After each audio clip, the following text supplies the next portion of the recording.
The heavyweights of international cinema have gathered on the French Riviera for this year's Cannes Film Festival.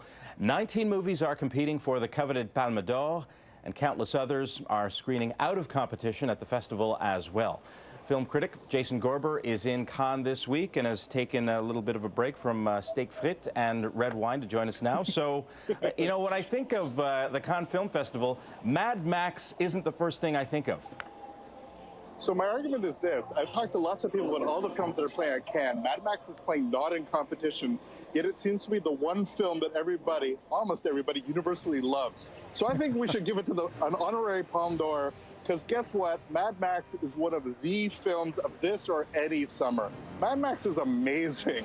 It's the return of by George Miller to a character which he popularized a couple decades ago, when Mel Gibson played the character. And we thought that, you know, you're going to get another silly reboot, you're going to get a bunch of other stuff, and it's just like another tired movie. This movie is amazing. And it is so much fun to see on the biggest screen you can possibly find.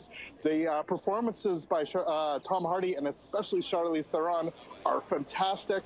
The story is fun, but this is a beautifully kinetic film that just shows the power that action cinema can actually have when it has a little bit of grit, a lot of story, and some truly remarkable filmmaking. The camera work, the stunt work, the vehicles, everything about this movie is absolutely A+. This is one of the films of the year, and it happens to be a film that a lot of things blow up, and it's playing here at Cannes, so what's not to love? Okay, what about the official competition for the Palme d'Or? Who's standing out for you? Right, so what I love about festivals is when you come see a movie that you've never even heard of. In fact, I go to movies all the time. It's like, I'm going to the 2:30 movie. I don't know what it's called. I don't know where it's from. I don't know what it's about. Just show me a movie. That movie this year for me ended up being my favorite so far. It's called Son of Saul. It's this beautiful Hungarian film. It's a Holocaust movie, and Lord knows that's a topic that's been covered a lot in cinema to various degrees of success. This one is remarkable. What it does is a first-person shot of a Jewish prisoner who helps execute other prisoners. One of the things that the Germans did is they enlisted Jews to actually control the other Jews. You actually have this dynamic play out between incredible moral travails, the horrors of the Holocaust, but the camera is super close up on the person's face. So most of the horror takes place sort of outside the frame. Look, it sounds artsy. It sounds like it's going to be a real rough slog.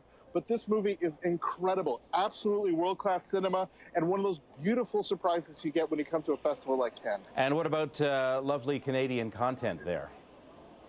Right, so Canadian films can be hit or miss, as any film from any country can be hit or miss.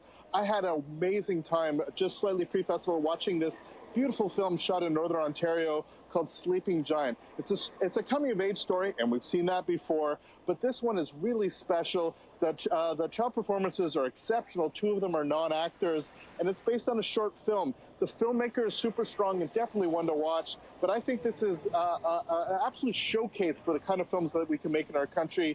Sure, its scope is relatively tiny. It's sort of a small town situated up in Northern Ontario, but as the film play out, its message is so universal, its talent so large that I can't help recommending it. And what would a film festival like this be without a rock star?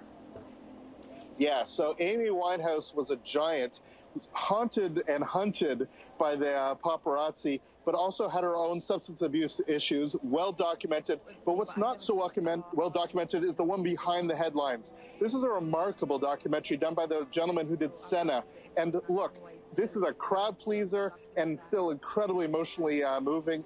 The music is fantastic, and it really gets in the heart of who she was and all the elements that actually contributed not only to her early life and a great success, but also to her tragic death at such an early age. It reminded me a little bit of Montage of Heck, that Kurt Cobain movie I kept going about. It's not quite as strong as the Cobain film. I think the Cobain film is more interesting as a film.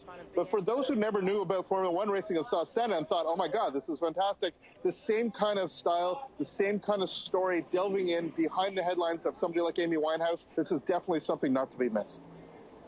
All right, so I'm going to remind people that they can follow you on Twitter at Filmfest_CA. Jason, steak, frites, and wine await.